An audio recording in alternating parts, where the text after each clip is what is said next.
প্রতিবারের মতো এবারও মুখার্জি ফ্যামিলিতে অত্যন্ত ধুমধামের সাথে দুর্গাপূজার আয়োজন করা হয়।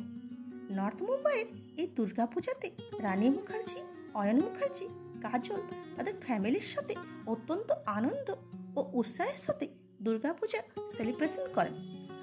অনেক বলিউড তারকাকেও এই অনুষ্ঠানে যোগ দিতে দেখা গেছে। কাজল তার হাজব্যান্ড অজয় দেবগন ও মেয়ে নায়সা দেবগনের সাথে মা দুর্গার কাছে মিডিয়ার সামনে পোজ দেন। আবার কখনো কাজলকে খাবার পরিবেশন করতেও দেখা গেছে। জয়া বচ্চন বরাবরের মতো এবারও মুখার্জি ফ্যামিলির পুজোতে উপস্থিত হন। জয়া বচ্চন তার নিজস্ব আন্দাজে মিডিয়াকে মা দুর্গার সামনে বেশি কথা বলতে নিষেধ করেন। ডাইরেক্টর করণ জোহর মুখার্জি ফ্যামিলির এই দুর্গাপূজাতে আসেন ও অয়ন মুখার্জি ও রানী মুখার্জির সাথে মিডিয়ার সামনে পোজ দেন।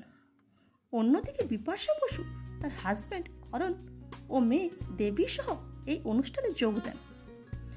আবার white T shirt, white pant ও হোয়াইট টুপি পরে ঋত্বিক রোশনও মুখার্জি ফ্যামিলির মা দুর্গাকে দর্শন করতে আসেন।